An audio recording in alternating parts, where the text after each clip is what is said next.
Jesse Livermore was not born into wealth or privilege. He was born in 1877 in a small farming family in Massachusetts. His father believed in hard work, discipline, and a predictable life. The plan for Jesse was simple: finish basic schooling and work on the farm. But Jesse saw the world differently. He loved numbers. He had a sharp memory and an unusual ability to notice patterns. While other children focused on daily chores, Jesse was fascinated by figures and repetition. At 14, when his father decided his education was over and farm life would begin permanently, Jesse made a quiet but life-changing decision. He left home. With almost no money and no powerful connections, he moved to Boston. There, he found a job at a brokerage firm as a board boy. His responsibility was simple: write stock prices on a chalkboard throughout the day. Most people would have considered it boring. For Jesse, it became an education. Every day he watched prices move up and down. At first it seemed random, but over time he noticed something deeper. Stocks behaved in patterns. They reacted to emotion. They moved with rhythm. He began writing predictions in a notebook, testing whether the movements repeated themselves. Eventually, he took small risks in bucket shops, places where people bet on stock price movements. He started with tiny amounts of money: $5, $10. He kept winning, not because he was lucky, but because he had trained his eye to see behavior in the market. By his mid-teens, he was earning more than many adults. People called him the Boy Plunger. But success created resistance. Bucket shops began banning him because he was too consistent. So he moved to New York to trade in the real market. Wall Street was different. Larger players influenced prices. Movements were more complex, and at first he made a fortune. Then he lost it. Then he rebuilt it. Then he lost it again. This cycle would repeat throughout his life. Livermore understood something most traders didn't. Markets are driven by psychology. He believed in following trends rather than fighting them. He cut losses quickly when disciplined. He allowed winning trades to grow. Most importantly, he learned patience.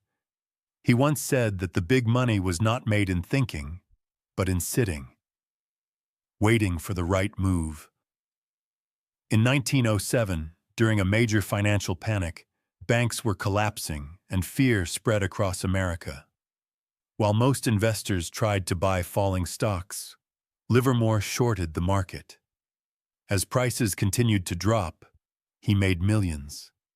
He became widely known for profiting during chaos. But his most famous trade came in 1929. The 1920s were filled with optimism. Stocks kept rising, and people believed the boom would never end. Even ordinary workers speculated heavily in the market. Livermore saw danger in that extreme confidence. Quietly, he built large, short positions. When the stock market crashed in October 1929, panic swept the nation. Fortunes disappeared overnight.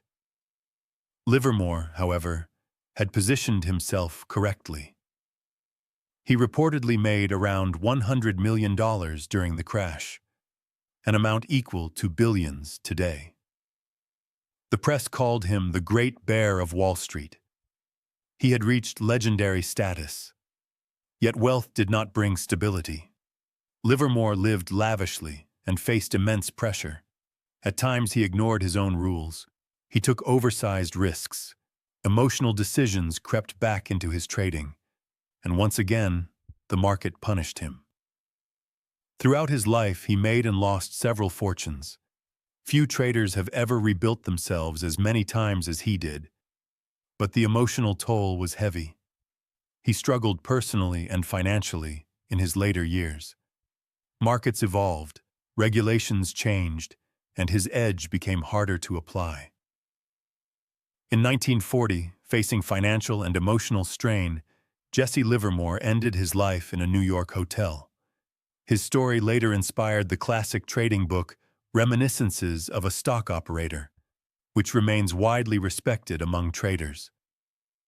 Jesse Livermore's life is not just a story about money.